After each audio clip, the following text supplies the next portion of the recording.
Hey, Eliana here. Today I want to talk to you about trust and surrender. Two things that you hear all the time from spiritual teachers, and no one ever explains how the fuck do you do it. How do you trust and how do you surrender? What does it actually mean? What's the difference between these two anyway? Because they get thrown around interchangeably. Let go, surrender, trust, etc. But what's the difference? How do you do it? All the things. So that's what I aim to talk about in this video. So first of all, let's talk about the difference between trust and surrender. So trust is something that you develop after going through experiences over and over where you don't get what you think you want, and then life presents you with something even better. So let's say you wanted to be in a relationship and that didn't work out, or you wanted an opportunity, business or career opportunity, it didn't work out. You wanted something, you thought that's what you really, really wanted. You were crushed when you didn't have it. And then later on, you were like, thank goodness that didn't work out because it turns out that there was something even better for me. Or you go through experiences where you don't get what you actually want, or something happens to you that you wish didn't, but at the same time, you get to see that there's so much goodness out of it. So maybe it's a really painful experience, a painful loss, but despite that, there was still some beautiful thing that came as a result of it. You have these experiences over and over, and that's when you develop trust, whether you call it trust with what you call God, universe, source, whatever you want to call it, with life, with the unknown. You just develop trust even with yourself, that you're going to figure things out no matter how hard they get, that you're always going to be okay, that things always work out in your favor, that life is happening for you. That's what trust is. And it takes going through this experience a few times, having the awareness, and also having a choice of belief. All right, it's a belief. You have a choice to believe that things are going to work out, or to believe that things are not going to work out. And sometimes people don't want to trust because they are afraid to get their hopes up. So you're afraid that if you believe that things are going to work out for you, if they don't, you're going to be really disappointed. It doesn't actually work that way, because even if you don't trust that things are going to work out and you're like, yeah, I'm going to be prepared for the worst, right? And the worst happens, you're still going to be disappointed. You're still going to experience pain. So even if you think you're going to be prepared for it, it doesn't actually make a difference. You still feel that way. So why not trust that things are going to work out? Because when you do, it actually helps you get better outcomes. It influences the results that you get, so you're more likely to get what you want. And it's a much more fun experience going through it, having trust and faith that things are working out, and that life is happening for you. It's a much better experience of life in the present moment. So that's what trust is. Surrender, on the other hand, it is more of a choice of action as opposed to belief. There is still an element of belief in there, but it's more about the actions and your attitude around the actions that you take. So to drive the point home about surrender and to explain what surrender is like, I'm going to tell you a little story from last weekend. My husband and I went to the pool, and there were, in the pool here, there are lots of bees that fall into the pool and drown, and they die. Because sometimes petals are carried to the pool and they think that they're roses, so they land on them, and next thing you know, they're in the water. And if you don't take them out quickly, they die.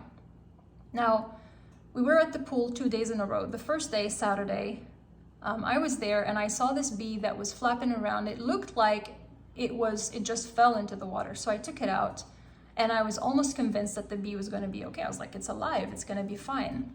And it was cleaning itself, drying in the sun. And unfortunately, that bee just didn't make it for some reason. After, maybe it just, swallowed too much water, I don't know. But after a few minutes of looking like it was drying itself, it was going to be okay, it just kind of started stumbling around. It was really sad, and then it died, right? So she died. That was that. It was kind of course, my mind immediately started like, maybe you could have been in the water a little bit sooner and something, and I had to kind of stop that, catch it where it's at and just take care of that. But that's what happened on Saturday. Now, the next day, Sunday, we were at the pool again, and this was full blown. I don't know why all the bees just ended in the pool that day. And I was almost mechanical. I don't want to say, mechanical in the sense that I didn't care at all. I genuinely wanted them to make it, but I was unattached. And that's the key here to surrender, is doing the work while being unattached to the outcome. So the way I saw it as I was like picking up the bee and taking it out is like, I'm doing my best. So I'm seeing a bee, I'll take it out. That's it. I will not be attached to the outcome. So I will not sit with that bee and obsess over whether it's gonna make it or not. Once I took it out of the pool, that's all I can do. That's it. Put it there, put it under the sunlight, and allow the rest to take care of itself. Not all of it is under my control. I can only do my part. So I'm doing my best, I'm letting go of the outcome, and I'm doing it anyway. So even if a bee looks like it's dead or looks like it's not gonna make it, I'll still do the work.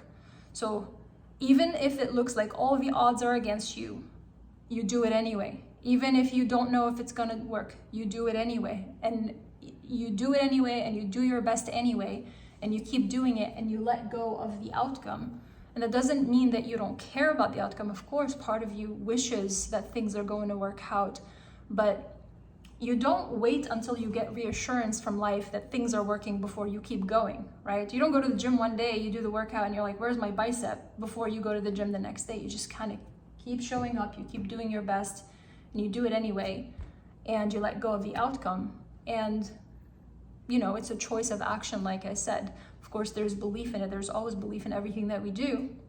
But there's an attitude about the way you approach your work. And this is exactly the way to approach your work when you're building a personal brand, when you're building a business, when you're building anything, a creation from the heart. This is exactly the attitude that you want to show up with. You want to be that person who shows up to do your best. You have faith that things are going to work out. It's just better for you if you have trust. It's just better for you if you trust that things are going to work out. It's a better experience. It makes it more likely that you'll stick with it. It makes it more likely that you'll keep showing up. You let go of the outcome. You let go of how long it takes for the thing to manifest completely and fully. You know that there is part of it that is within your control, and that part you do to your best. And everything else you let go of. It's really not under your control. That is really the hardest part about applying trust and surrender and letting go in a practical way. That's probably the most challenging part for most people. And like I said, the more you have of those experiences where life is happening for you and things are working out for you, the more you can eventually trust and surrender. But you can always make that choice from any place that you're at. So I hope that helped you make sense a little bit of the difference between trust and surrender and how to apply it to your work and everything that you do. My name is Eliana Kali. I am founder at Brands Are Alive. I make a video like this every week talking about branding with your full self-expression, your creative expression, your flow, all the things. If you are somebody who's building a heart-centered kind of business and a brand that shows you in your fullness. I like to call it a brand of full self-expression. So if you like videos like these, I will invite you to look in the description wherever you're seeing this. There's a link to the Saturday Mojo, which is the weekly newsletter, so you can get videos like these every week. And I'll put some links in the description for things that you can do, other videos that you can watch, or exercises that can help you with this process of trust and surrender. I hope I was able to serve you today. Thank you for watching, and I'll talk to you soon.